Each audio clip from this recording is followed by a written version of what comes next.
जय हिंद साथियों, स्वागत है आप सभी का लेट्स क्रेक में। साथियों, इससे पहले आपकी वर्णमाला की क्लास हो चुकी है हिंदी की, और आज मैं हिंदी वर्णमाला के ही वो क्वेश्चन लेके आया हूं जो कि प्रीवियस ईयर परीक्षा में पूछे गए हैं। और आपकी जितनी भी परीक्षाएं आने वाली हैं, चाहे फिर वो यूपी पुलिस एसआई की हो, यूपी पुलिस कांस्टेबल की हो, एमपी कांस्टेबल की हो, या फिर जितनी भी परीक्षाएं जिनमें की हिंदी पूछी जाती है वनडे एग्जाम में, उन सभी एग्जाम में वर्णमाला से कोई भी क्वेश्चन बनेगा। तो जितने टाइप के क्वेश्चन है इन्हीं से बनेगा, इससे बाहर नहीं बनेगा। तो चलिए शुरू करते हैं क्वेश्चन नंबर 1 से। हिंदी वर्णमाला के महत्वपूर्ण प्रश्न, लगभग आपके 40 के अराउंड आपके प्रश्न होंगे, ठीक है ना। जो कि आपको मैं 40 के अराउंड प्रश्न होंगे, ठीक है। चलिए शुरू करते हैं क्वेश्चन नंबर 1 से। क्वेश्चन नंबर 1 कह रहा है, निम्नलिखित में से कौन वर्ण अंतस्थ नहीं है। आपको पता होगा व्यंजन, वर्ण जो होते हैं, वर्ण को दो टाइप में बांटते हैं, स्वर और व्यंजन। तो व्यंजन जो होते हैं उनमें जो अंतस्थ व्यंजन होते हैं, अंतस्थ व्यंजन, अंतस्थ व्यंजन आपके चार होते हैं, या, रा, ला और वा। ये चार आपके अंतस्थ व्यंजन होते हैं। तो इनमें से कह रहा है कौन सा वर्ण नहीं है। आपको सवाल में ये जरूर ध्यान से पढ़ना है, नहीं है या है पूछा जाए। तो नहीं है पूछा गया तो या भी है आपका, रा भी है, ठीक है ना, और वा भी है। लेकिन आपका है कौन सा नहीं, तो हा नहीं है। हा कैसा आपका व्यंजन है, तो हा आपका जो है वो ऊष्मीय व्यंजन है। हा कैसा व्यंजन है, तो हा आपका ऊष्मीय व्यंजन है, ऊष्मीय व्यंजन। इसी को हम संघर्षी व्यंजन भी बोलते हैं, ऊष्मीय संघर्षी व्यंजन। क्योंकि और कौन कौन से ऊष्मीय संघर्षी व्यंजन होते हैं, तो आपका जो सबसे छोटा वाला श होता है, एक ये होता है, एक श और स, तीनों आपके जो स होते हैं, और हे हा, ये चारों को मिलाकर के आपके जो होते हैं ये बनते हैं ऊष्मीय संघर्षी व्यंजन, ठीक है। और इनको ऊष्मीय संघर्षी क्यों बोलते हैं, तो क्योंकि जब भी हम इनको बोलते हैं श श, तो ऐसा निकलता है कि अंदर से गर्म हवा निकल रही हो, तो ये हो गया ऊष्मीय संघर्षी व्यंजन। चलिए अब अगर हम आपसे बात करें कि टोटल जो व्यंजन होते हैं वो कितने होते हैं, तो आपको पता होना चाहिए टोटल व्यंजन जो होते हैं वो 33 होते हैं। जिनमें से आपके 25 जो हैं वो नासिक के वर्ण बोलते हैं, इन्हें वर्गीय व्यंजन भी बोलते हैं, इन्हें वर्गीय व्यंजन या नासिक के व्यंजन। नासिक नहीं, स्पर्शी व्यंजन बोलते हैं, वर्गीय या स्पर्शी व्यंजन, ठीक है। अगले साल पे आते हैं क्वेश्चन नंबर 2। क्वेश्चन नंबर 2 कह रहा है, या रा ला व्यंजनों को क्या कहते हैं। तो अभी पीछे क्वेश्चन में था या रा लावा कैसे व्यंजन होते हैं, तो ये होते हैं आपके अंतस्थ व्यंजन। उस व्यंजन कौन कौन से होते हैं, श, श, स और हा, ये आपके उस व्यंजन होते हैं। स्पर्शी व्यंजन की बात करते हैं तो का वर्ग आपका चा वर्ग, टा वर्ग, का, खा, गा, घा, अइया, चा, छा, जा, झा, का, खा, गा, घा, अंगा, चा, छा, जा, झा, अइया, टा, था, डा, ढा, अणा, ता, था, दा, धा, ना। और एक और होता है पा, फा, बा, भा और मा। ये जो आपके 25 होते हैं इनको हम बोलते हैं स्पर्श व्यंजन, या फिर वर्गीय व्यंजन भी इनको बोला जाता है। इनको कौन सा बोला जाता है, तो वर्गीय व्यंजन भी इनको बोलते हैं, वर्गीय व्यंजन। अगले सवाल पे आते हैं।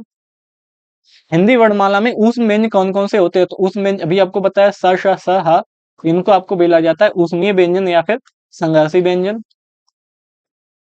इनको संघर्षी व्यंजन भी हम बोलते हैं, संघर्षी व्यंजन।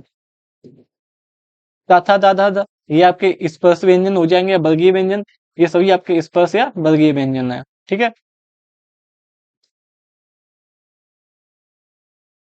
वर्गीय व्यंजन। अगले साल पे बात करते हैं, हिंदी के जिन वर्णों का उच्चारण करते समय केवल सांस का प्रयोग किया जाए उन वर्गों को क्या कहते हैं। अघोष कहते हैं, सघोष कहते हैं, अल्पप्राण कहते हैं, महाप्राण कहते हैं। देखो सांस का प्रयोग तो जाए आप कोई भी व्यंजन बोलो उन सभी में आपको सांस का प्रयोग करना पड़ेगा, ठीक है। अल्पप्राण की हम बात करते हैं तो इसमें जिसमें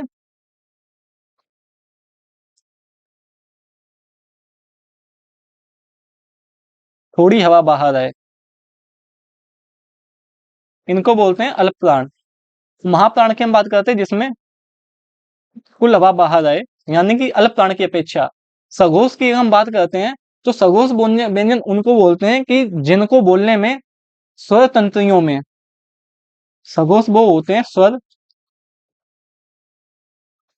तंत्रियों में कंपन हो, तो उनको बोला जाता है सघोष। तो अघोष की बात करते हैं तो वो व्यंजन इनको बोलने में स्वर तंत्रियों में कंपन ना हो, स्वर तंत्रियों में कंपन ना हो, कंपन ना हो, यानी केवल कंपन ना हो, केवल श्वास का ही प्रयोग किया जाए, उसको बोलते हैं अघोष व्यंजन। अघोष व्यंजन होते कौन कौन से हैं? आपका जो पहला वर्ग होता है, एक मिनट कुछ चले आपको समझा देते हैं। व्यंजन की हम बात करते हैं तो पहले आता है चा वर्ग, ठीक है ना, चा वर्ग, का वर्ग आता है आपका, का वर्ग आता है और पा वर्ग आता है। का वर्ग में जो आपके ये जो होते हैं, ये 5 वर्ग होते हैं। एक पहला वर्ग हो गया, ये दूसरा वर्ग हो गया, ये तीसरा वर्ग हो गया, ये चौथा वर्ग और ये पांचवा वर्ग। का वर्ग की हम बात करते हैं, इसमें आते हैं क, ख, ग, घ, अंग, च, छ, ज, झ, अञ, ट, ठ, ड, इसी में अड़ा भी आ जाएगा जो नीचे उच्छिप्त होता है, अड़, ढ या अढ़, अण, त, थ, द, ध, न, प, फ, ब, भ और म। इसमें जो ये तो का वर्ग हो गया, ये च, ये का, ये ता, इसी में ये अगर हम, ये तो हो गया आपका रो, अगर हम कॉलम वाइज आपकी बात करें तो ये हो गया आपका पहला वर्ग, ये हो गया आपका दूसरा वर्ग, ये हो गया आपका तीसरा वर्ग, ये हो गया आपका चौथा वर्ग और ये हो गया आपका पांचवा वर्ग, पंचमाक्षर जिसको बोलते हैं। अगर हम अल्प प्राण, सॉरी, अगर हम अघोष की बात करते हैं तो आपके जो पहला अघोष, अघोष में आपके पहले कॉमा दूसरे आपके जो वर्ग हैं, पहले और दूसरे वर्ग आपके आ जाते हैं अघोष में, ठीक है ना। यही अगर हम सघोष की बात करते हैं,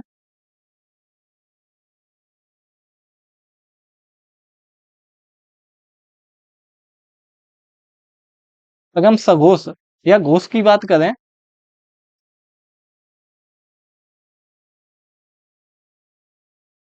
इसमें आपके जो बचे हुए तीनों हैं, तीसरा, चौथा और पंचमाक्षर, ये तीनों आपके जो वर्ण है ये आ जाते हैं आपके सघोष या अघोष में।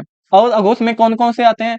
अघोष में आपका और आता है प्लस में श, स और स। उसके बाद में अघोष या सॉरी सघोष और घोष में आते हैं आपके जो अंतस्थ व्यंजन स्वर आते हैं आपके, स्वर सभी आपके घोष होते हैं, यानी स्वर में स्वर तंत्रियों में कंपन भी होता है, ठीक है ना। अंतस्थ व्यंजन जो होते हैं, अंतस्थ व्यंजन ये भी आपके किस में आते हैं? घोष या सघोष में। उस इसके साथ में जो आपका हा है वो भी आपका घोष या सघोष में आता है, ठीक है ना। अगर हम अल्प प्राण की यहीं पे बात करते हैं, अल्प प्राण और महाप्राण।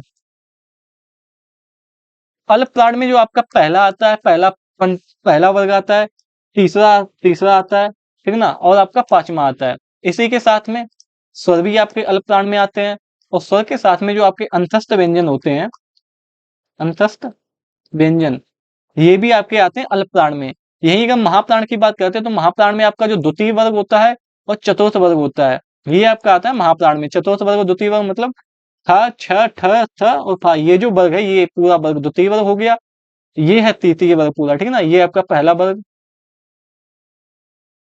ये आपका जो है ये पूरा पहला वर्ग हो गया आपका, ठीक है ना, ये पूरा। इसी तरह के इसमें और कौन कौन से आते हैं? तो इसमें जो ऊष्मीय व्यंजन होते हैं, ऊष्मीय व्यंजन जैसे जिसमें कि श, क, स और हा आते हैं आपके, स, स, स और हा, ये जो आपके हैं ये आपके आते हैं आप महाप्राण में। तो आपको अल्प प्राण क्लियर हो गया होगा, महाप्राण क्लियर हो गया होगा, अघोष और सघोष क्लियर हो गया होगा, सघोष और घोष क्लियर हो गया होगा, ठीक है ना। ये आपके दोनों क्लियर हो गए। यही अगर हम बात करते हैं आपका जो पंचमाक्षर होता है, ये जो आपका पंचमाक्षर है इसको हम नासिक के वर्ण ही बोलते हैं, क्योंकि इनको बोलने में नाक का प्रयोग होता है, जैसे अंग, ञ, ण, न, म, इनको हम बोलते हैं नासिक्य। इनको हम नासिक्य वर्ण भी बोलते हैं, नासिक्य वर्ग, नासिक्य या फिर अनुनासिक वर्ग, अनुनासिक वर्ग भी इसको बोला जाता है। ठीक है, तो यही कह रहा था, जिन वर्णों के उच्चारण में करते समय केवल श्वास का प्रयोग किया जाए उसको बोलते हैं हम अघोष। अगले सवाल पे आते हैं। अगला सवाल क्या है? प्रश्न के आधार पर ल किस प्रकार की ध्वनि है? प्रश्न के आधार पर ला हो जाएगी आपकी पार्श्विक ध्वनि, क्योंकि ला को जब भी हम बोलते हैं ना, तो ला को ऐसा लगता है ये पीछे के भाग से बोला जाता है, जो जीव का पीछे का भाग है इससे बोला जा रहा है, तो ला आपका हो जाएगा पार्श्विक व्यंजन। उच्छिप्त की हम बात करते हैं, उच्छिप्त में अभी ये बताया था अड और अढ़, ये आपके उच्छिप्त व्यंजन होते हैं, इन्हीं को हम बोलते हैं द्विगुण व्यंजन, द्विगुण, या इन्हीं को हम बोलते हैं ताड़न जात, ताड़न जात व्यंजन भी इन्हीं को बोला जाता है। तो इनकी एक खासियत होती है, इनसे यानी उच्छिप्त से कभी भी शब्द शुरू नहीं हो सकता, शब्द शुरू नहीं होता। ठीक है ना, उच्छिप्त जैसे ढक्कन, अगर आप मैंने लिखते हैं ढक्कन, ढक्कन, तो अगर इसमें ढक्कन में नीचे बिंदी लगी है तो फिर ये आपका गलत हो जाएगा, क्योंकि उच्छिप्त से कभी भी शब्द की शुरुआत नहीं होती है। अगर हम प्रकंपित व्यंजन की बात करते हैं तो जो आपका रा होता है, रा, इसको हम बोलते हैं प्रकंपित, और इसी को हम एक और वर्ण बोलते हैं लुंठित व्यंजन, भी इसी को बोला जाता है, प्रकंपित या लुंठित व्यंजन। अगले सवाल पे आते हैं। अगला सवाल क्या है? निम्नलिखित में से कौन सा फर्स्ट स्वर है? अब स्वर की हम बात करते हैं, थोड़ा स्वर की हम बात कर लेते हैं। स्वर, तो स्वर वो होते हैं जो कि स्वतंत्र होते हैं, स्वर यानी स्वतंत्र, स्वतंत्र, ठीक है ना, स्वर यानी स्वतंत्र। और स्वर की हम बात करते हैं, स्वर को हम, स्वर के टाइप्स की बात करते हैं, स्वर को हम एक तो मात्रा के आधार पर स्वर को हम विभाजित कर सकते हैं, मात्रा के आधार पर, और दूसरा जीभ से बोलने के आधार पर हम इनको विभाजित कर सकते हैं, तीसरा मुख खुलने के आधार पर हम विभाजित कर सकते हैं इनको, मुख खुलने के आधार पर, और चौथे की हम बात करते हैं, इनको हम विभाजित कर सकते हैं ओष्ठाकृत के आधार पर। ओष्ठाकृत का मतलब हमारे जो होंठ हैं ये आधे खुले हैं, पूरे खुले हुए हैं, गोल हैं या नहीं है, तो ओष्ठाकृत के आधार पर। और एक पांचवा होता है आपका सजाति या विजाति स्वर, यानी जाति, जाति के आधार पर, जाति के आधार पर। मात्रा के आधार पर हम बात करते हैं, मात्रा के आधार पर जो स्वर होते हैं वो तीन टाइप के होते हैं। सबसे पहले होता है आपका ह्रस्व स्वर, ह्रस्व, ठीक ना। नंबर दो होता है आपका दीर्घ, उसके बाद में होता है आपका प्लुत। ये हम जीव की बात करते हैं, जीव के आधार पर भी हम तीन टाइप में बांटते हैं, अग्र, मध्य, पश्च। मध्य अग्र का मतलब होता है कि वो स्वर जो कि जीव के आगे के भाग से बोले जाते हैं, मध्य का मतलब होता है जो जीव के मध्य भाग से बोले जाते हैं, और पश्च का मतलब होता है जो जीव के पीछे के भाग से बोले जाते हैं, ठीक ना। तो अगर सबसे पहले हम मुख खुलने के आधार पर हम बांटते हैं चार टाइप में, चार टाइप में बांटते हैं, समृत, अर्ध समृत, विव्रत, अर्ध विव्रत, ये हो जाएगा अर्ध और विव्रत।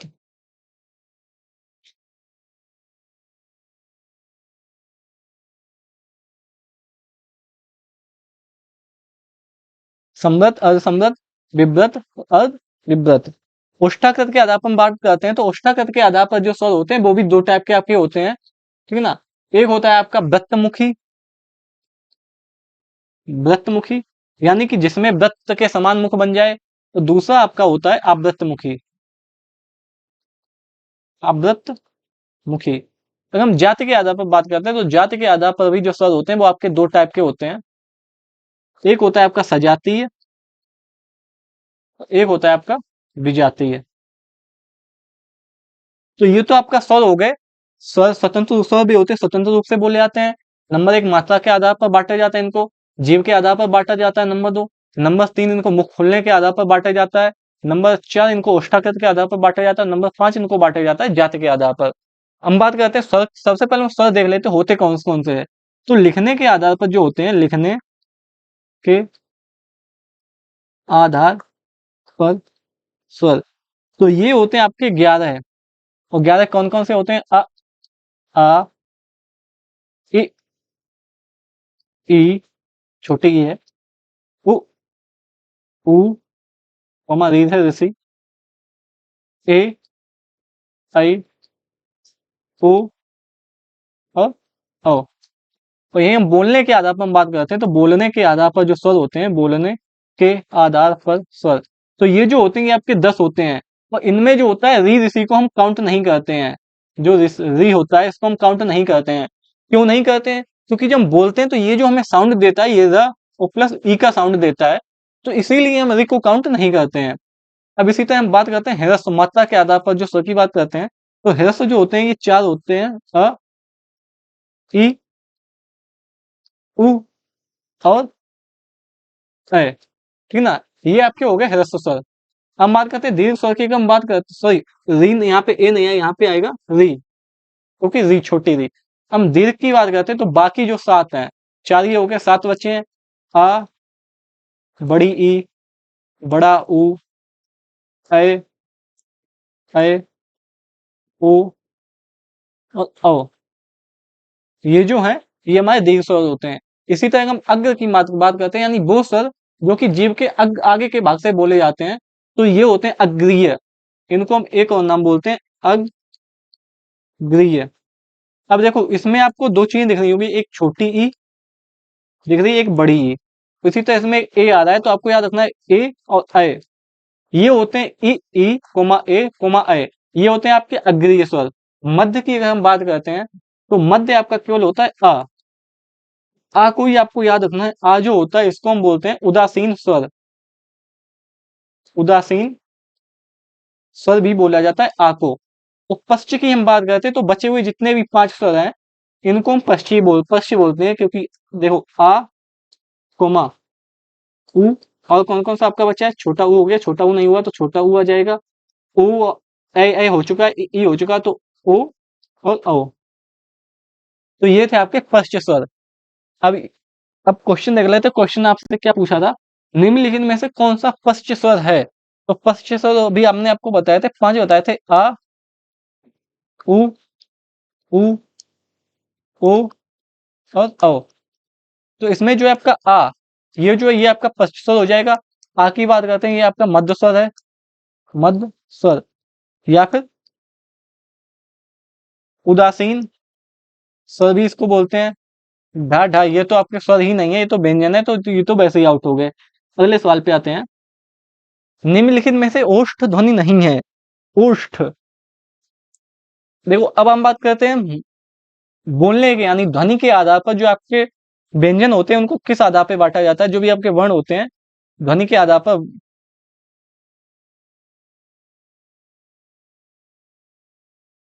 ध्वनि के आधार पर जो आपके व्यंजन होते हैं, वर्ण का विभाजन, वर्ण का विभाजन। जो सबसे पहले आता है कंठ ध्वनि, यानी वो वर्ण जो कि आपके कंठ से बोले जाते हैं।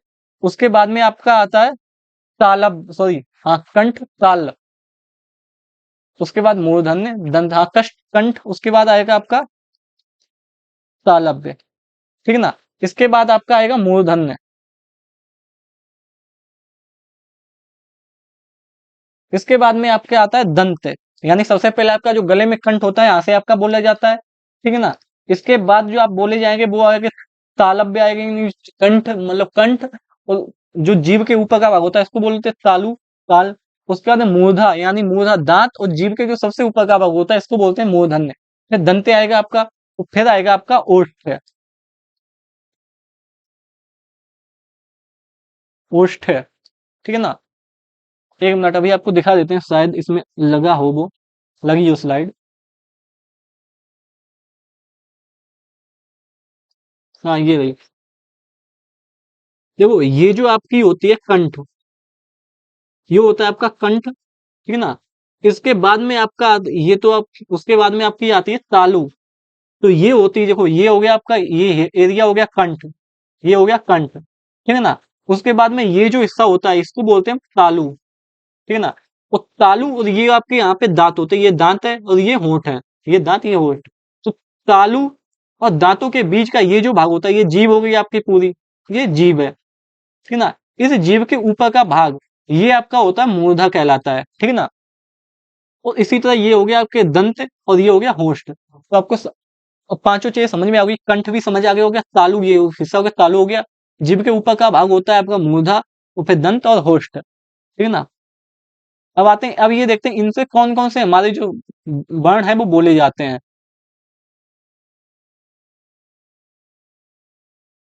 कंठ की हम बात करें तो जो आपका 5 वर्ग होते हैं, अभी आप तक का वर्ग, चा वर्ग, ता वर्ग, ता वर्ग और स्वा वर्ग।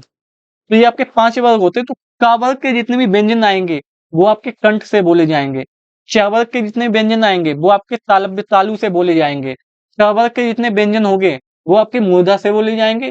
ट वर्ग के आप बोल के देखो ना, त, थ, द, ध। तो आपको दांतों के पास में एक मतलब वजन जैसा लगता है, तो ये दंते हो गए। प, ह, ब। तो होठों का काम होता है पा वर्ग के व्यंजन बोलने में, तो ये हो गया क, ख, ग, घ। तो ऐसा लगता है कि जो कंठ से इसकी ध्वनि आ रही है। तालु की बात करते हैं श, छ, ज, झ। लेकिन आप खुद बोल के देख सकते हैं, आपको खुद महसूस होगा कि कंठ तालव्य कहाँ कहाँ से बोले जाते हैं। इसके आधार पर क वर्ग के व्यंजन हो गए, क वर्ग के कौन कौन से आपके आ जाएंगे, क, ख, ग, घ, अंग। इसके साथ में प्लस अ, स्वर एक, अ, आ, इ, ई, उ, उ, री, ए, ऐ, ओ, ओ। ये आपके स्वर हो गए, ठीक है ना।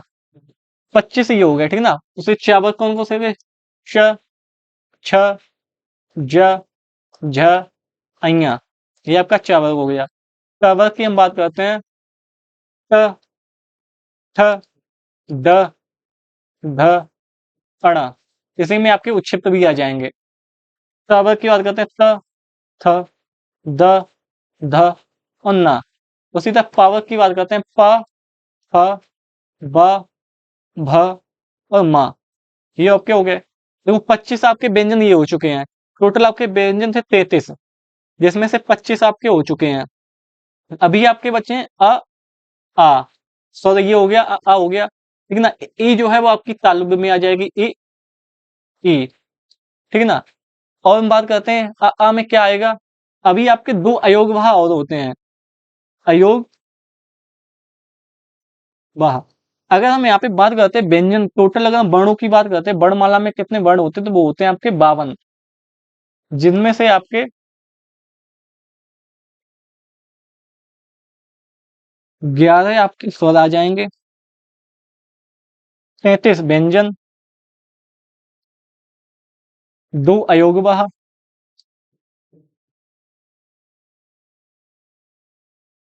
अयोगवाह कितने होते हैं, वो होते हैं 2। कौन कौन से, अंग यानी अनुस्वार, और जो विसर्ग होती हैं ये आपके अयोगवाह होते हैं। और आपके कौन कौन से बचे हैं, संयुक्त अक्षर, संयुक्त अक्षर। संयुक्त अक्षर कितने होते हैं, 4। कौन कौन से, स, छ, स और ज्ञा। ये आपके होते हैं संयुक्त व्यंजन। इसमें से सा जो बनता है वो बनता है सा प्लस में रा से बनता है। छ की हम बात करते हैं तो फिर ये का आधा का और प्लस सा से बनता है, ठीक है ना। ता की हम बात करते हैं तो आधा ता और प्लस रा से बनता है ये। और ज्या की बात करते हैं तो आधा जा, सॉरी, जा प्लस में अइया पूरा। तो ये जो आपका रा इसमें पूरा होगा, इसमें सा पूरा होता है। कभी कभी ये पूछ लिया जाता है कि छा संयुक्त व्यंजन में कौन सा व्यंजन पूरा होता है, तो आपका सा होता है। इस टाइप का क्वेश्चन पूछ लिया जाता है, ठीक है ना। तो यहाँ पे देखते हैं कितने हो गए, 33, 10 43, 44, 45, 46, 50, 50। अभी आपके 2 और बचे हैं, तो दो जो होते हैं वो आपके होते हैं उत्क्षिप्त। उत्क्षिप्त कितने? दो। दो आपके होते हैं उत्क्षिप्त, कौन कौन से? अड और अढ। तो ये हो गए आपके टोटल 25, सॉरी टोटल आपके ये हो गए 52 वर्ण हो गए। अब इन्हीं की हम बात कर लेते हैं, इनमें से कौन कौन से किस में आता है।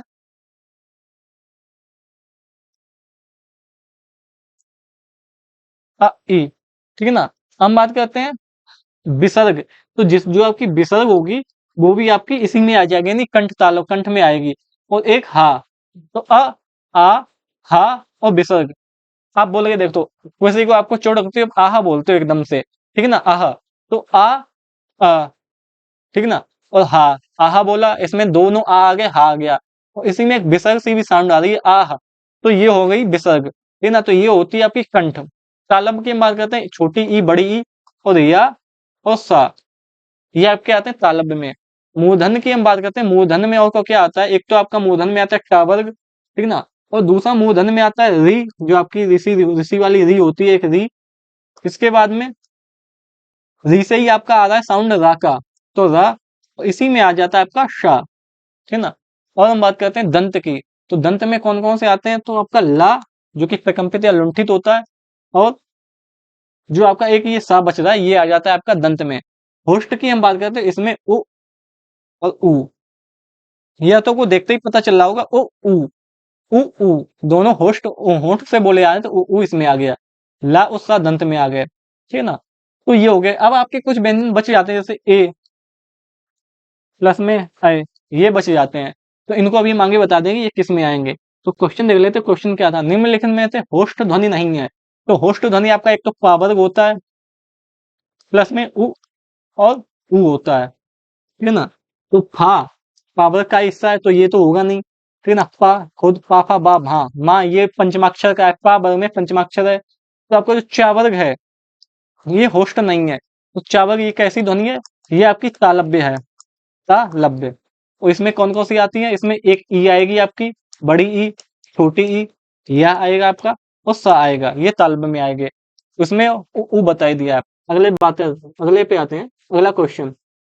अगला क्वेश्चन कहला है, कौन सा व्यंजन पार्श्विक है। तो पार्श्विक भी आपको बताया था, ला जो होता है इसको हम बोलते हैं पार्श्विक व्यंजन भी बोला जाता है। क्या उसमें व्यंजन है आपका, सा कैसा व्यंजन है, उसमें व्यंजन अभी पीछे आपको बताया क्या आता है, इसके साथ में और कौन कौन सा है, सा, स और हा, ये आपके उसमें व्यंजन है। इस सा की बात करते हैं, ये आपका तालव्य से बोला जाएगा, तालव्य। इसकी हम बात करते हैं, इसके साथ में री, कोमा रा और कोमा प्रा, ये आपके मूर्धा से बोले जाते हैं। ये किससे बोले जाते हैं, मूर्धा से बोले जाते हैं। अगर हम सा की बात करते हैं, तो सा जो आपका होता है दंत होता है, ठीक है ना, सा आपका होता है दंत। एक मिनट,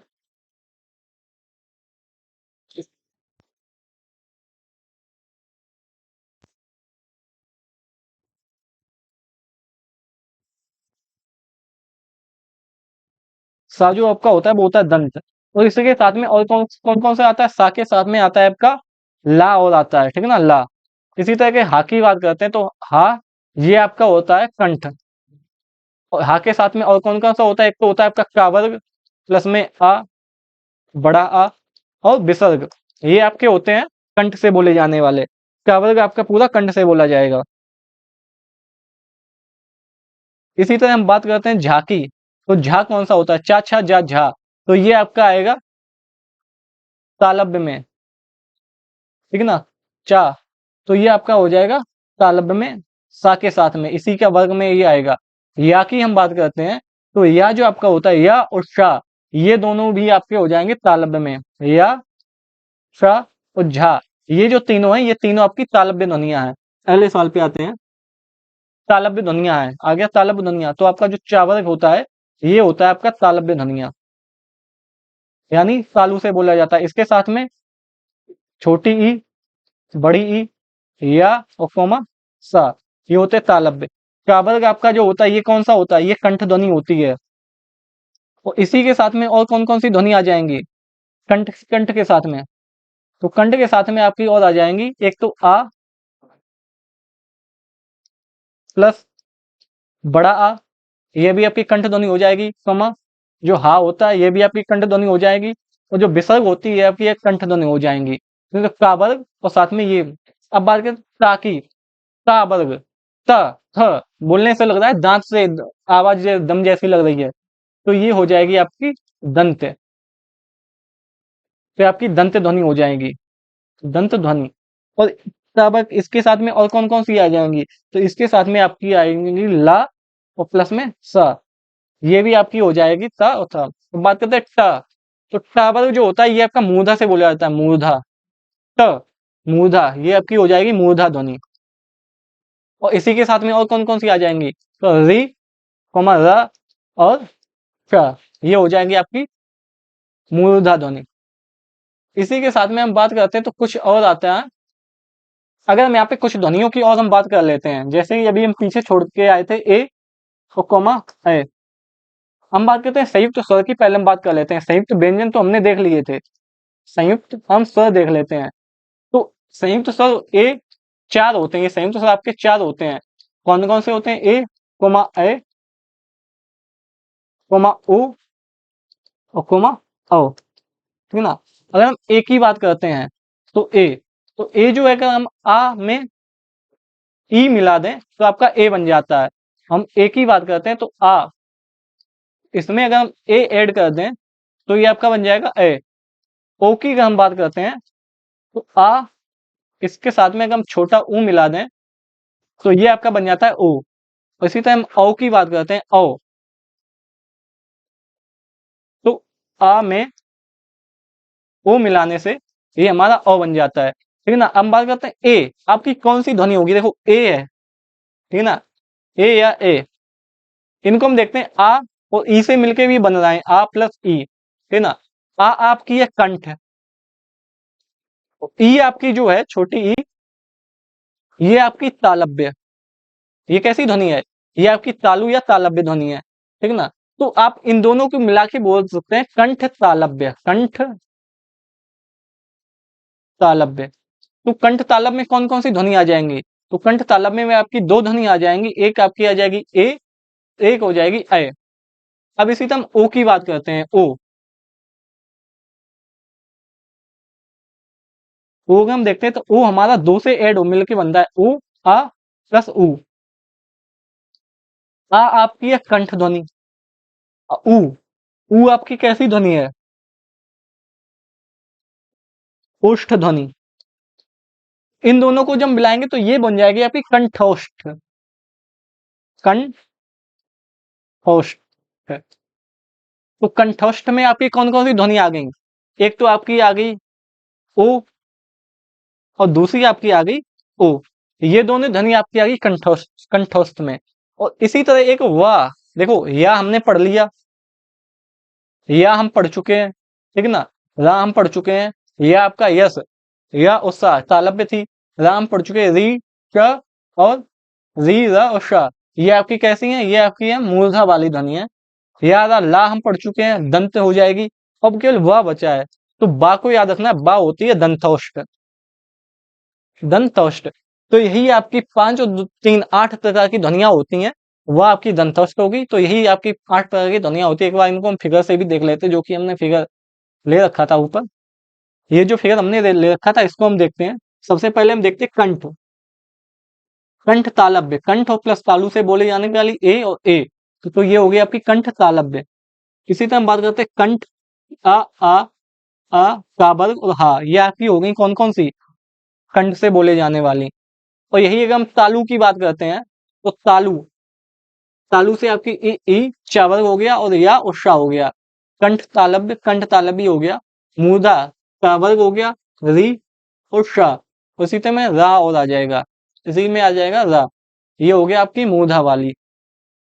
ओष्ठ की बात करते हैं, उ और पा वर्ग हो गया ओष्ठ, कंठोष्ठ, कंठ, कंठ और ओष्ठ।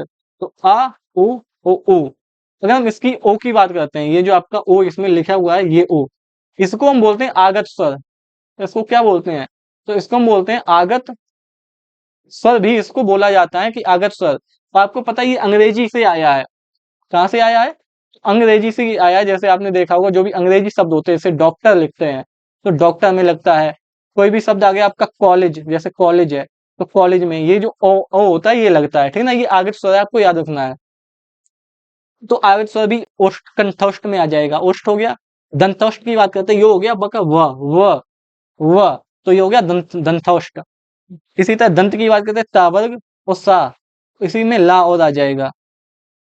ये होता है दंत। दंत मूल आपको नहीं याद रखना है, आपको दंत ही केवल याद रखना है। और नासिका तो मैं आपको बता चुका हूं, अंगा अइया ड़ा ना मा, तो ये जो होते हैं आपके नासिक के वर्ण बोला जाता है, और अनुस्वार भी वो आ जाता है इसी में। तो आई होप आपको ये जो ध्वनि है, इनमें आपको कंफ्यूजन नहीं रहेंगी, कितने प्रकार की ध्वनि होती है, कौन सा जो वर्ण है वो किस प्रकार की ध्वनि है, ठीक है ना, ये आपका कंफ्यूजन क्लियर हो गया होगा। अब चलते हैं आपके अगले क्वेश्चन की तरफ। अगला जो क्वेश्चन है वो कह रहा है श का उच्चारण स्थान है। श, तो स का जो उच्चारण होगा तालव्य, या श और च वर्ग, ये आपका है तालव्य। उष्ट की हम बात करते हैं तो पा वर्ग, कोमा उ और उ। दंत की हम बात करते हैं तो दंत में आपका ता वर्ग तथा दाधा ना, ये आ जाएगा, कोमा ला और कोमा स। ला कोई दंत मूल जो लिखा हुआ था यही हो जाएगा। मूर्धा की हम बात करते हैं तो मूर्धा जो होती है वो तीसरे स्थान पर आती है, जिसमें हो जाएगा आपका टा वर्ग और साथ में री, र और श, ये हो जाएगी आपकी सभी ध्वनियां, ठीक है ना। अब बात करते हैं, अगर एम बात कर लेते हैं कंठोष्ठ की, तो इसमें आपकी हो जाएगी ओ और औ। दंतोष्ठ की अगर हम बात करते, कंठ ताल दंतोष्ठ की हम बात करते हैं, दंतोष्ठ, तो इसमें हो जाएगी आपकी बा। और यही हम कंठ तालब्य की बात करते हैं, कंठ तालब्य, आधा होगा ये था, तो ये हो जाएगी आपकी ए कोमा ए, ये जो ध्वनि है कंठ तालब्य हो गई। अगले पे आते हैं, कौन सी ध्वनि अल्प प्राण है। तो अल्प प्राण अभी हमने बताया, तो अल्प प्राण महाप्राण जो होते हैं, अल्प प्राण में कौन कौन सी आती है, पहला आता है वर्ग आता है आपका, तीसरा वर्ग आता है और पांचवा वर्ग आता है, ये आपके अल्प प्राण में। अगर हम महाप्राण की बात करते हैं, महाप्राण, और इसी के साथ में इसी में हमारे आते हैं आपके स्वर भी सभी अल्प प्राण में ही आते हैं, और जो अंतस्थ व्यंजन है ये भी आपके अल्प प्राण में आते हैं। और महाप्राण की हम बात करते हैं, महाप्राण में आपका दूसरा वर्ग आता है, तो प्लस में चौथा वर्ग भी आता है आपका महाप्राण में। और इसी के साथ में हम बात करते हैं तो ऊष्मीय व्यंजन जो होते हैं वो भी आपके किसमें आते हैं, ऊष्मीय या संघर्षी व्यंजन इनको बोलते हैं, जो कि श, श, स और हा होते हैं, ये भी आते हैं महाप्राण में। तो कह रहा है कौन सी ध्वनि अल्प प्राण है, तो धा, ता था, देखो धा की हम बात करते हैं, ता था दा धा, ता था दा धा, धा कौन सा वर्ग है, चौथा वर्ग है, और चौथा किस में आता है, महाप्राण में, तो ये नहीं होगा। था की हम बात करते हैं, था कैसा है, दूसरा वर्ग, तो पहला किस में आता है, अल्प प्राण में आता है पहला, दूसरा किस में आता है, महाप्राण में, तो था भी नहीं होगा। ता की हम बात करते हैं, ता कैसा है आपका, ता पहला वर्ग है, तो पहला किस में आता है, अल्प प्राण में, तो यही हो जाएगा आपका ता। और फा की हम बात करते हैं तो ये भी जो फा है ये भी दूसरे वर्ग में आता है, ये भी हो जाएगा आपका महाप्राण, ठीक है। अगले सवाल में आते हैं, क्वेश्चन 12, निम्नलिखित वर्गों में से कौन सा वर्ग मूर्धन्य ध्वनियों का है। अभी बताया था मूर्धन्य ध्वनि कौन कौन सी होती हैं, जो आपका टा वर्ग होता है, ये जो है ये आपकी मूर्धन्य ध्वनि है, टा वर्ग आपका मूर्धन्य ध्वनि। इसके साथ में और कौन कौन सी, री, कोमा, र और कोमा च, ये भी आपकी कैसी ध्वनि है, मूर्धन्य ध्वनि हो जाएंगी। पा वर्ग आपका कैसा है, ओष्ठ ध्वनि, ओष्ठ ध्वनि वाला है पा वर्ग। चा वर्ग आपका कैसा है, तालव्य है। तो ता वर्ग आपका है दंत, दंत है, ये आपका दंत है। इसी के साथ में कौन कौन सी आ जाएंगी, फा के साथ में उ और उ भी आ जाएगी। तालव्य की हम बात करते हैं तो ई, बड़ी ई, या और श, ये हो जाएगा आपका तालव्य में, री सा हो गया। दंत की हम बात करते हैं, ला और कमा स, ये हो गई आपकी दंतोष्ठ। अगले सवाल पे आते हैं, अगला सवाल कह रहा है दंतोष्ठ है, ता, तावर जो आपका होता है वो आपका दंतोष्ठ होता है, तावर का इसमें एक ही ता था। फा आपकी कैसी है, पा फा, पा पा फा बा भा मा, ये सब कैसी है, ओष्ठ। वर्ग कौन सा है इनका, तो ये है आपका पा वर्ग, पा फा बा भा। वा की हम बात करते हैं तो ये आपका है दंतोष्ठ, ये हो गया आपका दंतोष्ठ। अगले सवाल पे आते हैं, हिंदी की स्पर्श घोष, महाप्राण, दंत, व्यंजन ध्वनि है। अगर आप वर्णमाला के बहुत ज्यादा चांस है कि इस टाइप का क्वेश्चन बने, जिसमें से आपको स्पर्श भी पता होना चाहिए, घोष भी पता होना चाहिए, घोष इनको सघोष भी बोलते हैं, महाप्राण भी पता होना चाहिए, दंत भी पता होना चाहिए। ठीक ना। सबसे पहले हम कौन सी देखते हैं? दंत देखते हैं, क्योंकि दंत हमें अच्छे से पता है कि जो हमारा तावर्ग होगा वही हमारा दंत होगा। तो तावर्ग की हम देख लेते हैं, तावर्ग कौन करता है? क्या भा तावर्ग है? नहीं है। भा कैसा है? पावर्ग है, ओष्ठ ध्वनि है। हा तावर्ग है? नहीं है। ठीक ना। ये कैसा व्यंजन है? ऊष्मी व्यंजन है। हा कोमा शा, कोमा शा और सा, ये आपके कैसे ऊष्मीय व्यंजन है। ये किस में आएगी? कंठ में आएगी। लेकिन आपका जो था है ये दंत है, उक्त तो सभी तो होगा नहीं। अब बात कर लेते हैं था, तो आपका आंसर हो गया था। लेकिन था देख लेते हैं, महाप्राण है। महाप्राण कौन कौन सा होता है? सेकंड होता है आपका, फोर्थ होता है। ता था, ता और था, तो ये आपका महाप्राण है, बिल्कुल है। स्पर्शी व्यंजन, स्पर्शी व्यंजन है आपका। अभी हमने आपको बताया था वर्गीय स्पर्शी व्यंजन, वर्गीय या फिर स्पर्शी आपको बताए थे। का वर्ग आपका हो गया, ठीक है ना। चा वर्ग आपका जो होता है वो पूरा वर्गीय स्पर्शी होता है। का खा गा घा, का वर्ग में का खा गा घा अंगा होते हैं। चा छा जा झा अइया होता है। ठीक है ना। टा ठा डा ढा अणा होता है। इसी में अडा और अढ़ा भी आ जाएगा। ठीक है ना। ता की हम बात करते हैं, त था द त था द ध ना होता है। उपा फा बा भा और मा, ये जो होते हैं ये आपके होते हैं स्पर्शी व्यंजन बोलते हैं। तो था आपका स्पर्शी व्यंजन है, बिल्कुल है। अब देख लेते हैं घोष या सघोष की।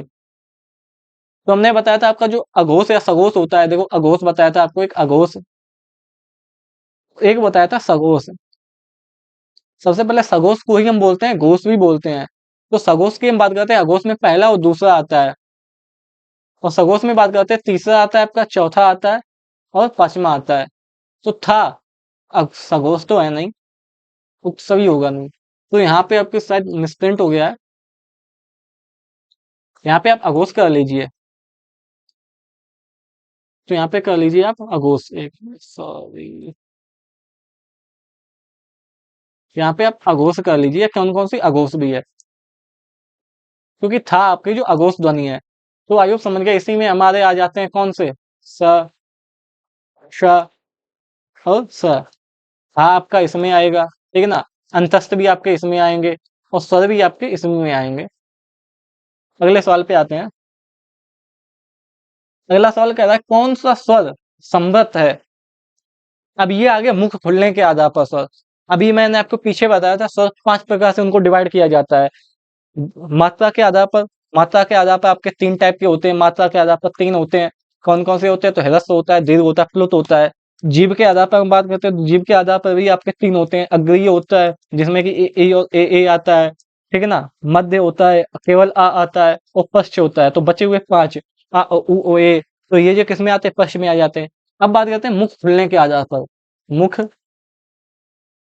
खुलने के आधार पर स्वरों का वर्गीकरण। मुंह खुलने के आधार पर स्वर कितने टाइप के होते हैं? तो मुंह खुलने के आधार पर स्वर जो होते हैं वो 4 प्रकार के होते हैं। अभी पीछे हम आपको बता के आए थे। एक होता है आपका समृत, और ये हो जाएगा अर्ध समृत। फिर होता है आपका विव्रत, विव्रत, और ये हो जाएगा आपका अर्ध विव्रत। तो ये होते हैं आपके मुंह खुलने के आधार पर स्वर जो होते हैं वो 4 प्रकार के होते हैं। समृत, अर्ध समृत, विव्रत, अर्ध विव्रत, ठीक है ना।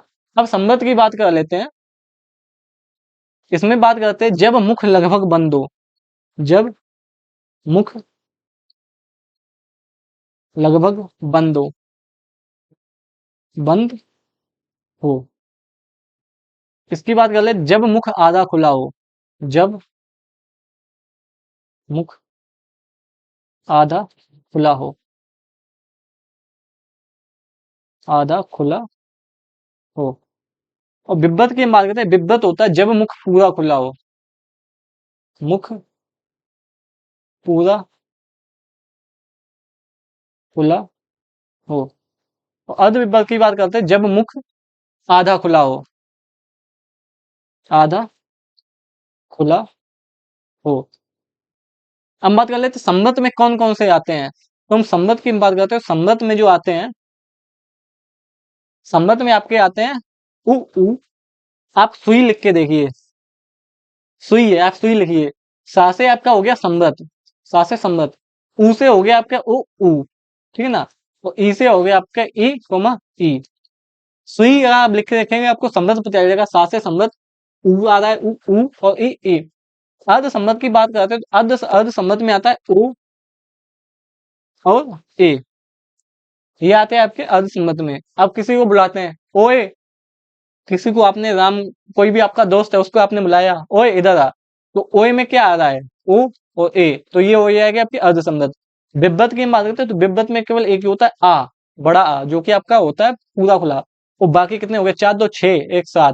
बाकी आपके जो कितने चार स्वर जो बच्चे हैं, चार चार के तीन, 10 ही होते हैं लिखने के आधार पर जो होते हैं वो, सॉरी बोलने के आधार पर 10 होते हैं, तो बच्चे जो तीन है आपके, कौन कौन से बच्चे हैं।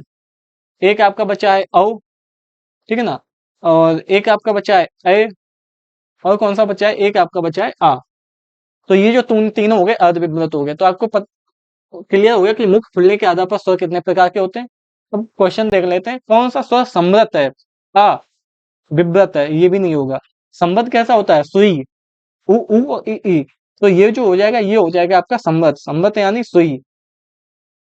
संबद्ध आप सुई याद रख लें, आपको क्लियर हो जाएगा उ ई, ठीक है ना। एक ऐसा है तो ये जो बड़ी होती है ये होती है अर्ध विभ्रत की, छोटी ए अगर होती तो हो जाता अर्ध संबद्ध।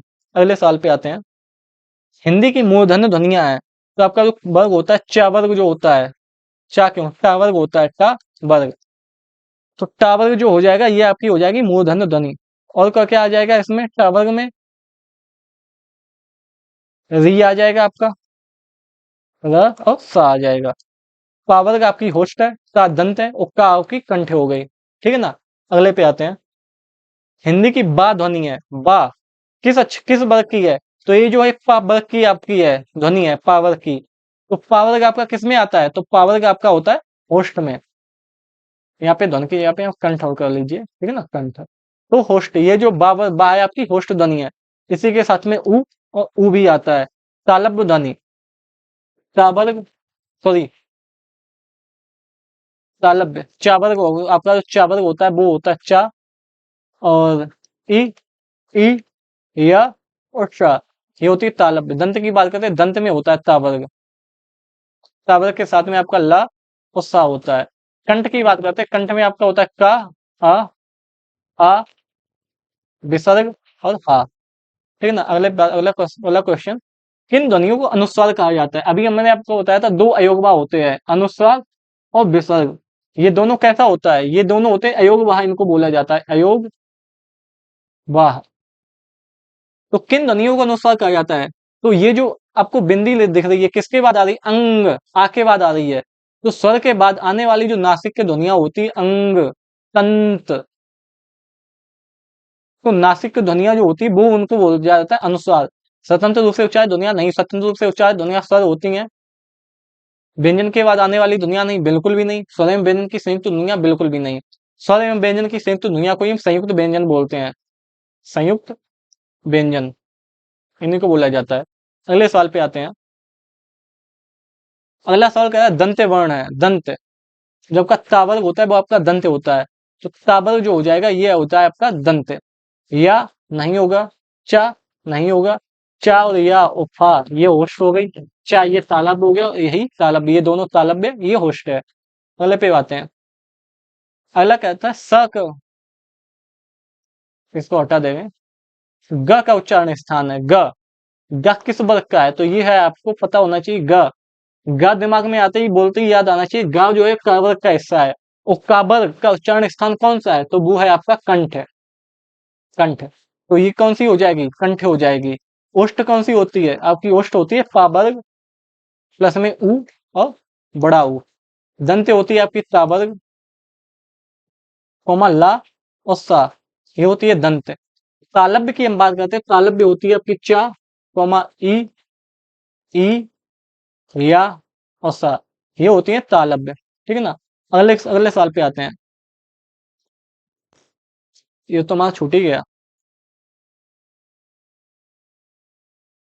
अब ये सवाल, हिंदी शब्दकोश के अनुसार संतान, सकल, सचल और सक्षम शब्दों का सही क्रम है।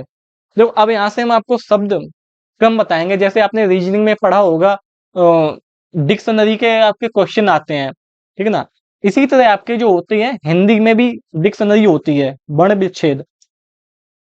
हम बात करते हैं यहाँ पे हिंदी शब्दकोश की, यानी हिंदी में जो शब्द होते हैं यानी अक्षर होते हैं वो किस किस आधार पे आते हैं। हिंदी शब्दकोश, हिंदी शब्दकोश की हम बात करते हैं, हिंदी में कौन सा अक्षर कब कब आएगा, ठीक है ना। जैसे आपने डिक्शनरी में देखा होगा, ए वाले अक्षर पहले आते हैं, उसके बाद में फिर बी वाले आते हैं, फिर सी वाले आते हैं। इसी तरह हिंदी में भी एक डिक्शनरी होती है। और अगर वर्णमाला में सवाल बनते हैं, एक अभी हमने आपको पीछे बताया था जिसमें से आपके अघोष भी पूछा था, अल्पप्राण भी पूछा था, महाप्राण, मतलब एक ही सवाल में सभी दे देगा। तो दूसरा जो सवाल आने की संभावना है वो होती है ऐसे बड़े एग्जाम, जैसे यूपीएसआई की जैसे जैसे एग्जाम है, यूपीएसआई, आरओ, एआरओ, इनमें जो सवाल आते हैं वो इस टाइप के सवाल आते हैं, ठीक है ना। और जो कांस्टेबल वगैरह हैं उनमें ही ऐसे आते हैं, जैसे उसमें व्यंजन कौन सा है वगैरह वगैरह ऐसे आते हैं। तो हम बात कर लेते हैं वर्ण विच्छेद की। तो सबसे पहले हम स्वर की बात करते हैं, स्वर का जो क्रम होता है वो कैसा होता है हिंदी शब्दकोश में। तो स्वर में सबसे पहले आता है आपका अंग, अनुस्वार आता है। इसके बाद में इसी का जो बड़ा रूप होता है चंद्र बिंदु वो आता है। इसके बाद में आपकी आएंगी विसर्ग आएगी, फिर अ, फिर बड़ा अ, इसके बाद में छोटी ई, फिर बड़ी ई, फिर ऊ, फिर बड़ा ऊ आएगा।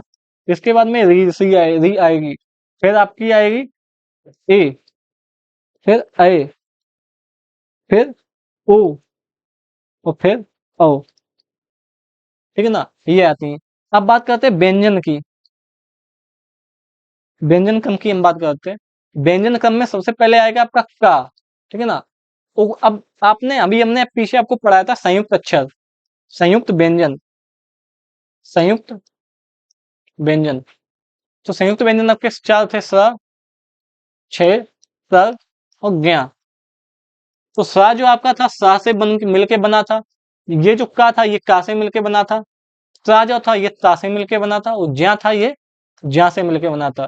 तो आपको ये बात याद रखनी है कि कोई भी संयुक्त व्यंजन जिससे मिलके, जिस व्यंजन से मिलके बना होता है वह उसी के बाद में आता है। जैसे का छ है तो ये का से मिलके बना है, तो छा जो है ये हमेशा का के बाद आएगा, ठीक है ना। तो का के बाद में आएगा फिर आपका छा, ठीक है ना, क्योंकि छा का से ही मिलके बना है। क्योंकि देखो अगर हम उसके बाद में हम यही बात करते हैं, अगर हम छा को तोड़ते हैं, कहीं पे छा लिखा है तो उसको हम कैसे तोड़ेंगे, का में हम तोड़ेंगे, प्लस में सा को में तोड़ना चाहे सा और प्लस में आ। तो आपको पता है का पहले आता है हिंदी वर्णमाला में, हिंदी डिक्शनरी में, तो इसीलिए हमेशा का के बाद में आएगा आपका छा। तो बात करते हैं का छा, उसके बाद में खा, गा, फिर गा, घा और अंगा। इसके बाद में चा, फिर आपका होगा चा छा जा। तो जा से मिलके कोई बनता है, तो हाँ जा से मिलके बनता है ज्या। तो जा के बाद फिर आपका आ जाएगा ज्या, चा छा जा, फिर आपका झा आएगा, फिर आपका आ जाएगा वहां। अब बात करते हैं ट, ठ, ड, उसके बाद में आपका अढ़, ढा और अढ़ा और अड़ा। अब बात करते हैं ता की, तो ता से मिलके कोई बनता है, ता से मिलके आपकी बनती है ता। ता जो संयुक्त अक्षर है वो ता से मिलके बनता है, तो ता के बाद में ही आपका आएगा ता। तो ता था आएगा, दा, धा, ना। फिर बात करते हैं पा की, हम बात करते हैं पा की, फा, फ, ब, पाफा बाभा मा। फिर या, ला, ला, वा। इसके बाद में सा, सा से मिलके कौन सा संयुक्त अक्षर बनता है, तो सा से मिलके बनता है आपका सा। तो सा के ही जस्ट बाद में, ये जो श है इसके जस्ट बाद में सा आ जाएगा, फिर आपका आएगा सा, फिर सा, फिर हा, छह हो ही चुका है, त्र हो चुका है, उसके बाद में सबसे उज्ञा भी हो चुका है। तो ये होता है आपका हिंदी शब्दकोश का पूरा क्रम। यानी हिंदी में सबसे पहले अनुस्वार आता है, फिर चंद्र बिंदु वाली आती है, स्वर में बात करते हैं विसर्ग, फिर ये स्वर का क्रम होता है। इसी तरह जो व्यंजन क्रम होता है तो भी वो ये होता है, ठीक है ना। अब चलिए बात कर लेते हैं, क्वेश्चन पे आते हैं हम। तो क्वेश्चन में कह रहा है संतान, संतान। तो पहले हम संतान का हम जो वर्ण विच्छेद करेंगे कि संतान में क्या क्या आ रहा है। तो संतान में स आ रहा है, हमने बताया था ना का वर्ण विच्छेद कैसे करते हैं। जैसे कि का लिखा है तो इसको अगर हमें तोड़ना है तो हम इसको का में लिखेंगे, का प्लस में आ। तो ये हो गया इसका वर्ण विच्छेद। जैसे यहाँ पर अगर हम टी लिख दें तो टी का वर्ण विच्छेद क्या हो जाएगा, ता। जब कोई भी स्वर नहीं लगा है तो आ होता है, लेकिन जब यहाँ पे स्वर लगा है बड़ी ई तो बड़ी ई हो जाएगी। इसी तरह अगर हम कमल लिख दें, सपोज कीजिए कमल है, तो आप कमल का वर्ण विच्छेद कीजिए तो सबसे पहले क्या आ जाएगा, का आएगा। इसके बाद में कोई स्वर नहीं है तो आ, फिर मा, आधा मा, फिर आ स्वर लगा है, फिर ला आधा, उसके साथ में फिर आ जाएगा। तो ये होता है कमल का वर्ण विच्छेद। संतान का वर्ण विच्छेद करते हैं सा आधा, इसके बाद में इसमें अनुस्वार लगा है तो अंग आ गया सा, प्लस ता आधा। तो इसमें स लगा है बड़ा आ का। अगर स ना लगा होता तो छोटा आ लगाते, लेकिन जब स लगा है तो ये हो गया बड़ा आ। इसके बाद में आपकी कि ना तो प्लस आ, ये संतान का। अब हम सकल की बात करते हैं। सकल, सकल को हम तोड़ते हैं तो सबसे पहले सा प्लस में आ, फिर का को हम वर्ण विच्छेद करेंगे तो का आधा, स्वर हटा देंगे आ हो जाएगा। फिर हम ला का वर्ण विच्छेद करेंगे ला, तो स्वर हटा देंगे तो आ हो जाएगा। ये हो जाएगा सकल, ठीक है ना। सचल की हम बात करते हैं। सचल, सचल का वर्ण विच्छेद करते हैं सा प्लस में आ प्लस चा प्लस में आ और प्लस में ला प्लस आ, ये हो जाएगा आपका सचल। हम बात करते हैं सक्षम। सक्षम को अगर हम तोड़े तो ये कैसे हो जाएगा, सा, इसके बाद में छा को हम तोड़ते हैं तो छा क्या किस किस से मिलकर बनता है, का प्लस श प्लस आ, ये हो गया छा का वर्ण विच्छेद। प्लस मा, ये आधा मा और प्लस आ। तो ये हो गया आपके संतान, सकल, सचल और सक्षम के वर्ण विच्छेद। अब देखते हैं सबसे पहले क्या हमें सा से पता चल रहा है, तो सा तीनों में एक है तो सा से हम नहीं बता सकते कौन सा पहले आएगा। इसके बाद में आते हैं, इसके बाद में सभी में स्वर है। तो सभी में स्वर क्या है, इसमें अंगा स्वर है, दूसरे वाले में आ स्वर है, तीसरे वाले में भी आ है और चौथे वाले में स्वर नहीं है, इसमें व्यंजन है, ठीक है ना। तो हमने अभी आपको स्वर क्रम में क्या बताया था, स्वर क्रम था कि सबसे पहले आपका अंगा आएगा, ठीक है ना। तो सबसे पहले आपकी अंगा आएगा, यानी कि जो आपका संतान है ये आपका पहले नंबर पे आएगा। संतान हो गया आपका पहले नंबर पे, ठीक है ना। अब ये पहले पे आ गया, उसके बाद में बचे हैं ये तीनों बचे हैं। इन तीनों में सा से पता नहीं चल रहा है, ठीक है ना। अब दूसरे प्लेस पे आते हैं, इसमें का दिया हुआ है, सक्षम में का दिया हुआ है तो ये तो आएगा नहीं, क्योंकि का कब आता है, सबसे पहले स्वर आएंगे उसके बाद में का आएगा, ठीक है ना। तो का तो आएगा नहीं, अब ये आएगा सबसे बाद में, तो सक्षम आएगा सबसे बाद में, यानी ये आएगा चौथे नंबर पे आपका, ठीक है ना। अब बात करते हैं सकल और सचल, इनमें से कौन सा पहले आएगा। तो सकल में आ, इसमें का आ रहा है, इसमें चा आ रहा है। तो अब देख लेते हैं, का पहले आता है चा पहले आता है, पहले का आता है उसके बाद में चा आता है। तो पहले का आता है तो सकल पहले हो जाएगा, यानी दूसरे नंबर पे आपका दो हो जाएगा और सचल जो हो जाएगा ये तीसरे नंबर पे हो जाएगा। यानी सबसे पहले आपकी संतान आएगी, फिर सकल, फिर सचल, फिर सक्षम। संतान तो इसमें कहीं पहले दे रही रखा है, ये ऑप्शन आपके गलत दिए हुए हैं, ठीक है ना। यही क्रम होगा क्योंकि हमने पूरा वर्ण विच्छेद करके बता दिया कि कैसे क्या आएगा। तो पूरा वर्ण विच्छेद उम्मीद है आपको समझ में आ गया होगा, और ये भी समझ आ गया होगा कि जो हिंदी डिक्शनरी होती है उसमें कौन सा व्यंजन पहले आता है। तो इनका क्रम क्या हो जाएगा, पहले आपका संतान आएगा, संतान, इसके बाद में आपकी आएगी सकल, फिर आएगा सचल और सबसे बाद में आएगा आपका सक्षम, ठीक है। अब बात करते हैं अगले सवाल की। तो अगला सवाल, कौन सा वर्ण घोष नहीं है, घोष यानी सघोष। सघोष कौन कौन से होते हैं, तो आपका जो दूसरा तीसरा होता है, चौथा और पांचवा, ये आपके सघोष होते हैं। रा, इसी के साथ में आपका जो स्वर होते हैं ये भी आपके सघोष होते हैं, और आपका जो हा होता है ये भी सघोष होता है। और जो अंतस्थ होते हैं ये भी आपके क्या होते हैं, सगोश होते हैं। कह रहा सगोश नहीं है, रा रा सा श या रा कैसा है, या रा ला वा, ये आपके चारों अंतस्थ होते हैं, तो रा तो आपका कैसा हो जाएगा, सगोश हो जाएगा, तो ये तो आंसर होगा नहीं। ला की हम बात करते हैं, ला ला अंतस्थ है, ये भी नहीं होगा।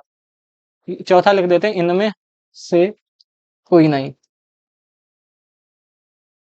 ड की हम बात करते हैं, ड कौन सा वर्ण है, टा ठा ड, ड तीसरा है,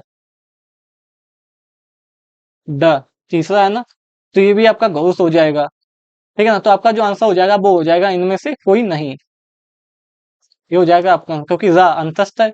ये भी आपका कैसा होता है, सघोष होता है या घोष होता है। आपसे पूछा नहीं है, अगर पूछा होता है तो ये सभी हो जाते, लेकिन आपसे पूछा नहीं है तो ये भी नहीं होगा। ठीक है ना, हम बात करते हैं रा की ला की, तो ये भी आपका अंतस्थ है, ये भी नहीं होगा। और अडा, ये तो आपका तीसरा है, तो ये भी नहीं होगा, तो आपके हो जाएंगे इनमें से कोई नहीं। अगले सवाल पे आते हैं। स्वरों की सहायता से उच्चारित वर्ण को कहते हैं, तो स्वरों की सहायता से बोले जाने वाले वर्ण व्यंजन कहलाते हैं। शब्द की बात करते हैं तो भाषा की सबसे छोटी सार्थक इकाई, सार्थक इकाई ये कहलाती है आपकी शब्द। ठीक है ना, अगले पे आते हैं। का ख ज फ, ये ध्वनियां किसकी है, तो ये जो का खा, इसमें आगे नुक्ता लगा, जाफा, तो ये जो दुनिया है ये अरबी फारसी की है। सबसे पहले बात कर लेते हैं वर्ण की, तो वर्ण में दो चीजें होती है, एक ये होती है, इसको बोलते हैं हम सिरो रेखा, सिरो रेखा, और ये होती है आपकी खड़ी पाई, खड़ी। तो जब सिरो रेखा के ऊपर कोई बिंदी लगती है तो ये कहलाती है आपकी अनुस्वार, जब सिरो रेखा के ऊपर बिंदी अनुस्वार। ठीक है ना, इसके नीचे अगर हम बिंदी लगा देते हैं तो ये हो जाएगा आपका उच्छिप्त, उत्क्षिप्त। और इसी के अगर हम इस साइड बिंदी लगा देते हैं तो ये वो कहलाता है आपका नुक्ता, नुक्ता। और नुक्ता जो है अभी केवल 5 ध्वनियों में लगता है, का ख ग ज और फा, ये 5 ध्वनियां ही हैं, इन्हीं में केवल नुक्ता लगता है, बाकी पूरी हिंदी वर्णमाला में से कोई भी ऐसा वर्ण नहीं है जिसमें नुक्ता लगता हो। ठीक है ना, का ख ज फा, अगर यहाँ पे गा दे देता तो वो भी इसी में आ जाता। और ये जो ध्वनियां ये कहाँ से आई हैं, तो ये अरबी फारसी से आई हैं। इसका सबसे पहले प्रयोग अगर आपसे पूछा जाए, नुक्ता का प्रयोग, नुक्ता का प्रयोग, तो ये सबसे पहले किया था शिव प्रसाद सितारे हिंद ने, राजा शिव प्रसाद, इन्हीं को हम बोलते थे सितारे हिंद, इन्हीं की उपाधि थी सितारे हिंद। इन्होंने ही सबसे पहले नुक्ता का प्रयोग किया था। तो क ख ज फ किसकी दुनिया है, तो अरबी फारसी की। अगले सवाल पे आते हैं। वर्णमाला किसे कहते हैं, तो वर्णमाला होता है वर्णों का व्यवस्थित समूह। जैसे आपने देखा होगा फूलों की माला जो होती है, उसमें जो फूल होते हैं सभी व्यवस्थित होते हैं, यानी एक के पीछे एक। तो इसी तरह जो वर्णमाला होती है वो होती है वर्णों का व्यवस्थित समूह, दो मालाओं का बिल्कुल नहीं, वर्गों के भेद रूप बिल्कुल नहीं। ठीक है, अगले सवाल पे आते हैं। अघोष वर्ण कौन सा है, अघोष, ये आपका स्वर दिया हुआ है, स्वर आपके सघोष होते हैं, ये भी नहीं होगा। ठीक है ना, हाँ, ये आपका कैसा है, ये भी आपका अघोष है, तो ये भी नहीं होगा, सॉरी ये आपका सघोष है। ठीक है ना, सा की हम बात करते हैं, स श और सा, ये आपके होते हैं अघोष वर्ण। तो आपका जो आंसर हो जाएगा ये चौथा हो जाएगा। जा की हम बात करते हैं, चा छा जा, ये थर्ड वर्ड है, और थर्ड वर्ण जो होता है, थर्ड वर्ग जो होता है, ये होता है आपका सघोष होता है, सघोष होता है। अगले सवाल पे आते हैं। इनमें से ऊ का उच्चारण स्थान कौन सा है, ऊ, ऊ किस किस से मिलके बनता है, आ प्लस ऊ से मिलके बनता है। आ कैसी है आपकी, कंठ, ऊ कैसी है आपकी, ओष्ठ, तो ऊ कैसी हो जाएगी, कंठोस्थ, कंठोस्थ हो जाएगी, वो हो जाएगी आपकी कंठोस्थ। ठीक है ना, दंतोष्ठ कैसा होता है, तो बा होता है।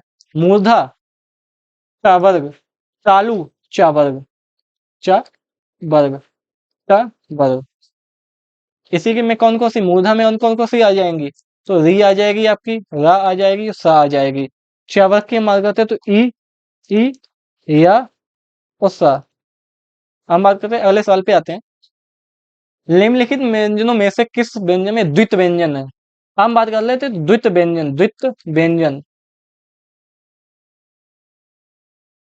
तो जब भी दो व्यंजन एक साथ आए, दो व्यंजन एक साथ आए और पहला आधा हो, और पहला व्यंजन आधा हो, आधा हो, तो ये आपका कहलाता है द्वित व्यंजन, द्वित व्यंजन कहलाता है, द्वित व्यंजन। ठीक है ना। एग्जाम्पल हम बात कर लेते हैं द्वित व्यंजन, बच्चा। दो व्यंजन है, एक ये व्यंजन एक ये व्यंजन, तो पहला व्यंजन कैसा है? आधा है, तो ये कैसा हो गया? द्वित व्यंजन हो गया। उड्डयन की हम बात कर लेते हैं, उड्डयन। दो समान व्यंजन है, पहला व्यंजन आधा है, तो ये कैसा हो गया? द्वित व्यंजन। इसी तरह काशी, दो व्यंजन है, नहीं नहीं सॉरी, दिल्ली, इसमें आपके दो व्यंजन है, दिल ला दो बार है, तो पहला ला आ जाए तो आपका जो दिल्ली हो जाएगा ये द्वित व्यंजन हो जाएगा, पटना नहीं।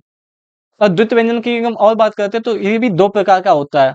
एक होता है आपका समान द्वित, और एक होता है असमान।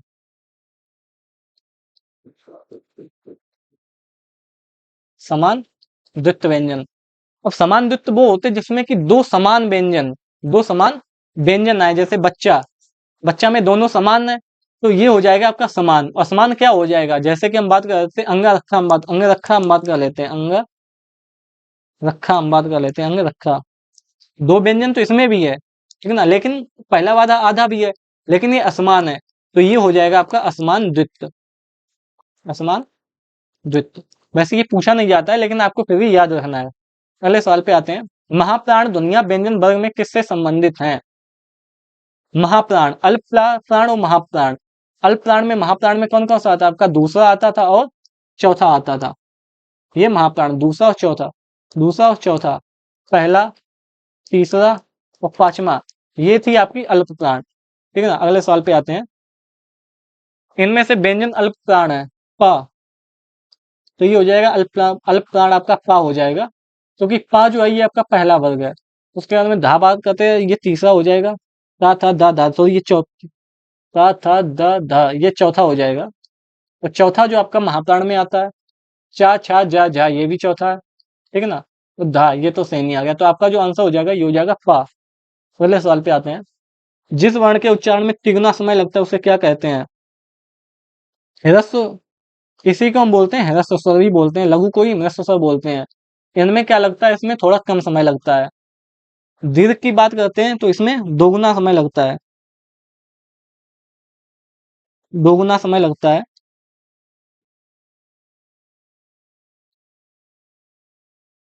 ह्रस्व की अपेक्षा। ठीक है ना। हम बात करते हैं प्लुत स्वर की, बात करते हैं, ये मात्रा के आधार पर स्वर है, मात्रा के आधार पर स्वरों का वर्गीकरण तीन भागों में बांटते हैं, ह्रस्व, ह्रस्व, दीर्घ और लघु। तो प्लुत प्लुत स्वर वो होते हैं जिन वर्ण के उच्चारण में तिगुना समय लगता है। इसका जो साइन होता है, ये दीर्घ स्वर का साइन होता है, ये यस। और जैसे हम लिखते हैं राम, तो ये खिंचके बोला हमने, जैसे ओम, ये खिंचके हो गया। जैसे हम किसी को बुलाते हैं ना, कोई भी है, तो उसको थोड़ी देर तक जैसे मोहन नाम है तो बोल देता मोहन, ठीक है ना। तो ऐसे जब बोलते हैं ना तो वो प्लुत स्वर हो जाता है। ठीक है ना। अगले अगले सवाल पे आते हैं। जिन वर्णों के उच्चारण में मुख से अधिक वायु निकले उसे क्या कहते हैं? तो उसको बोलते हैं महाप्राण। कम वायु निकले तो अल्प प्राण। अघोष, स्वर तंतुओं में कंपन नहीं होता है, तो आपका जो आंसर हो जाएगा ये हो जाएगा महाप्राण। ठीक है ना। अगले सवाल पे आते हैं। महाप्राण वर्ण कौन कौन से होते हैं? महाप्राण की हम बात करते हैं तो दूसरा और चौथा ये आपके महाप्राण हो जाएंगे। अल्प प्राण पहला, तीसरा और पांचवा, इसी के साथ में स्वर, और यहीं पे आपके आ जाएंगे अंतस्थ, इसमें आ जाएंगे आपके ऊष्मीय, ऊष्मीय, ये सभी महाप्राण, ये अल्प प्राण, स्वर और अंतस्थ। अब बात करते हैं अघोष, अघोष की हम बात करते हैं। अघोष में कौन कौन से आता है? तो पहला प्लस दूसरा ये आपके अघोष में आते हैं, और प्लस में फ, स और स, ये आपके अघोष में आ जाते हैं। सघोष की हम बात करते हैं। सघोष में आपका तीसरा वर्ग वर्ग, चौथा वर्ग और पांचवा वर्ग आपका सघोष में आता है, प्लस में अंतस्थ व्यंजन, यादा लावा, ये चारों, प्लस में जितने भी स्वर होते हैं वो, प्लस हाँ, ये सभी आपके सघोष में आ जाएंगे। अगले की हम बात करते हैं। निम्नलिखित में से अघोष वर्ण है। अघोष पहला का खा पहला और दूसरा ये अघोष वर्ण हो जाएगा। चाचा ये भी अघोष वर्ण है। टा ये भी अघोष। तो आपका जो आंसर हो जाएगा उक्त सभी, यानी जो चारों हैं ये सभी अघोष है, क्योंकि ये सभी पहला पहला कोमा दूसरा से ये है, ये भी पहले दूसरे से है और ये भी पहले से है, तो ये सभी आपके अघोष हो जाएंगे। अगले सवाल पे आते हैं। यादा लाभा है, अंतस्थ है, बिल्कुल है। अल्प प्राण है तो बिल्कुल है। अल्प प्राण में बताया था मैंने, पहला आता है, तीसरा आता है, पांचवा आता है, प्लस में अंतस्थ आते हैं और प्लस में जितने भी स्वर हैं वो सभी आ जाते हैं। आपका जो आंसर हो जाएगा ये हो जाएगा नंबर थर्ड, यानी पहला और दूसरा दोनों, यानी अंतस्थ भी है और स्वर भी है। अगले पे आते हैं। आपको ऑप्शन भी अच्छे से देखने हैं, ये नहीं आपने ऊपर देख लिया अंतस्थ ही टिक लगाए और चले जाए, ऐसा नहीं करना है। अगले पे आते हैं। हिंदी व्यंजन, हिंदी में व्यंजनों की संख्या कितनी है? तो हिंदी में कुल व्यंजन है 33 व्यंजन है। 33 को हम तोड़ते हैं तो आपके जो 25 आपके स्पर्शी व्यंजन हो जाएंगे, 4 आपके अंतस्थ व्यंजन हो जाएंगे, ठीक है ना। अगले पे हम बात करते हैं 25 4 29 और 4 33 4 आपके संयुक्त व्यंजन हो जाएंगे, ठीक है ना। तो हम बात करते हैं, अगले सवाल पे आते हैं। क्या वर्ग का उच्चारण स्थान कौन सा है? ट। टा वर्ग जो होता है वो होता है मूर्धा से बोला जाता है। ट वर्ग के साथ में आपका री भी आ जाता है, रा भी आ जाता है, शा भी आ जाता है। तालु की हम बात करते हैं, इसमें चा वर्ग आता है। दंत की बात करते हैं, ता वर्ग आता है। ओष्ठ की बात करते हैं, इसमें पा वर्ग आता है। अगले सवाल पे आते हैं। ए का उच्चारण स्थान है। ए इसका जो उच्चारण स्थान हो जाएगा ए, ये किससे बोली जाती है? आ प्लस में ई से बोली जाती है। आ आपका कंठ है, ई आपका कैसा है? तालव्य है, तालव्य। तो ये हो जाएगी आपकी कंठ तालव्य। दंत की बात करते हैं, दंत में क्या क्या आता है? का वर्ग जो होता है आपका ता था दा दाना, कोमा ला और कोमा सा, ये आपके दंत में आते हैं। उष्ट की बात करते हैं, इसमें आता है आपका पा वर्ग प्लस में उ और कोमा बड़ा ऊ, ये आता है। कंठोष्ठ की हम बात करते हैं, कंठोष्ठ में आपका ओ आता है और ओ औ आता है, क्योंकि आ प्लस में ऊ से मिलके आपका बनता है ओ। आ आपका कैसा है? कंठ है और ऊ आपका कैसा है? होष्ठ है, ओष्ठ है, तो इसीलिए आपका ये होता है कंठोस्थ। अगले सवाल पे आते हैं। भाषा की सबसे छोटी इकाई किसे कहते हैं? तो भाषा की सबसे छोटी इकाई होती है वर्ण या अक्षर। शब्द सबसे छोटी सार्थक इकाई, सबसे छोटी सार्थक इकाई ये आपकी शब्द है। स्वर स्वतंत्र रूप से बोले जाते हैं। व्यंजन स्वरों की सहायता से बोले जाते हैं।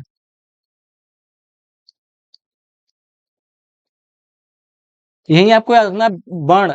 अगर हम पूछे आपसे भाषा की सबसे छोटी, भाषा की सबसे छोटी मौखिक इकाई, मौखिक, तो ये हो जाएगी आपकी ध्वनि। और यही भाषा की सबसे छोटी, अगर आपसे लिखित इकाई पूछ ले, लिखित इकाई, तो आपकी जो लिखित इकाई होती है ये होती है आपकी वर्ण, ठीक है ना।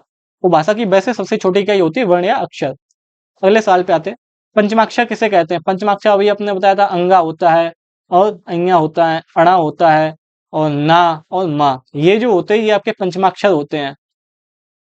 तो अंगा अइया अणा ना मा, तो ये जो होते हैं ये आपके पंचमाक्षर होते हैं। अगले साल पे आते हैं। इन्हीं को हम बोलते हैं नासिक, नासिक या फिर अनुनासिक, अनु अनुनासिक वर्ण भी हम इनको बोलते हैं, ठीक है ना। तो ये थे आपके व्यंजन यानी हिंदी वर्णमाला के जो थे टॉप 39 क्वेश्चन थे, ठीक है ना। आई होप आपको ये पसंद आए होंगे। ये थे आपके हिंदी वर्णमाला के सबसे 39 क्वेश्चन।